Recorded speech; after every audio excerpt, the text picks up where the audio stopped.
On s'est dit en juillet 2009 avec Philippe et puis l'équipe qu'on avait déjà à peu près constituée, hein, avec l'équipe, on s'est dit on va aller faire une première validation pour voir quels sont les retours, quelles sont les attentes aussi, et est-ce qu'il y a un écart entre ce qu'on est capable de bâtir et ce que pourrait valider le comité de validation. Donc on est allé volontairement à un passage à blanc, un accueil plutôt sympa, mais malgré tout, un certain nombre de remarques à prendre en compte. Voilà, et c'est ce qui nous a animés derrière, c'était de mieux prendre en compte ces remarques.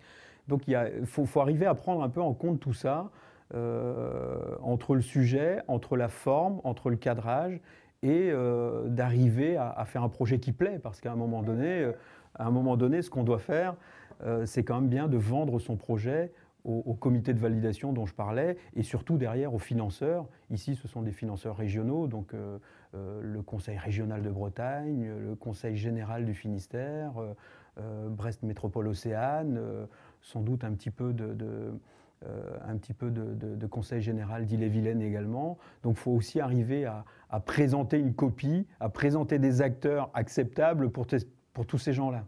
À un moment donné, ce qui est clair, c'est ce que l'on doit fournir en termes de présentation pour pouvoir être labellisé, pour monter un dossier. Ça, c'est relativement clair. Il y a un cadre, il y a un timing, il y a des échéances de ce qu'on appelle le comité de validation, le CSV. Donc ce qui reste à construire, c'est toute la démarche, et celle-là, elle peut prendre du temps, et on voit qu'ici, elle a pris un peu de temps, parce que c'est aussi un projet nouveau dans sa conception. Donc ce qui peut prendre du temps, c'est d'arriver à structurer la démarche entre l'idée et le résultat à fournir pour le CSV.